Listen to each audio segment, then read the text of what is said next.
Operation સિંદૂર હેઠળ ભારતીય સૈનિકોના પરાક્રમને ગૌરવવંતું બનાવવા આમોદમાં શૌર્ય ગીતોના સથવારે તિરંગા યાત્રા નીકળી તિરંગાની શાન વધારવા મોટી સંખ્યામાં રાષ્ટ્રપ્રેમીઓ તિરંગા ઝંડા સાથે જોડાયા।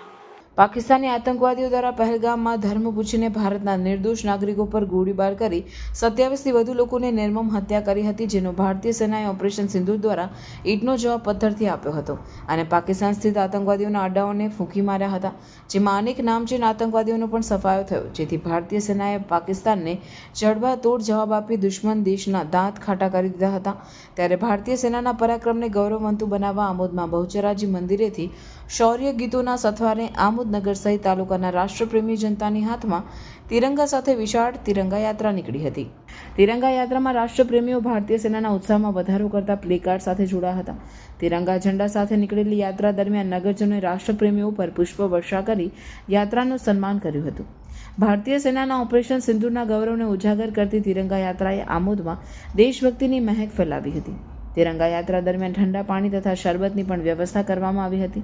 તિરંગા યાત્રામાં ભરૂચ જિલ્લા ભાજપ પ્રમુખ પ્રકાશ મોદી, ધારાસભ્ય ડીકે સ્વામી, આમોદ શહેર ભાજપ પ્રમુખ મિથુન મોદી, મહામંત્રી હિતેશ શાહ, ભાવિક પટેલ, તાલુકા ભાજપ પ્રમુખ દીપક ચૌહાણ, મહામંત્રી હિતેશ પટેલ, મયુરસિંહ રાજ સહિતના પદાધિકારીઓએ ડોક્ટર બાબા સાહેબ આંબેડકરની પ્રતિમાને ફૂલહાર ચડાવી ભારત માતા કી જયના નારા લગાવ્યા હતા।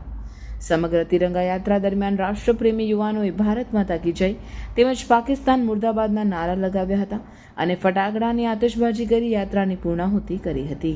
આ સિંદૂર ઓપરેશન કરી અને દેશની ત્રણેય પાંખના જવાનોએ એનો બદલો લીધો।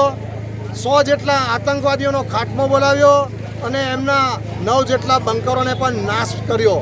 આ દેશના વીર જવાનોને, સૈનિકોને બિરદાવવા માટે એમને ગૌરવવંતું જે કાર્ય કર્યું છે એને પ્રોત્સાહન આપવા માટે સમગ્ર દેશમાં આજે તિરંગા યાત્રા યોજાઈ રહી છે। ભરૂચ જિલ્લામાં પણ દરેક તાલુકામાં તિરંગા યાત્રા યોજાઈ અને આજે આમોદ મુકામે પણ આમોદ નગર અને તાલુકાના લોકો એકત્રિત થઈ અને સાથે સમગ્ર જ્ઞાતિ જાતિ અને ધર્મના લોકો પણ આજે આ યાત્રામાં જોડાયા છે। સૌનું સ્વાગત કરીએ છીએ। સૌનો ખૂબ ખૂબ આભાર।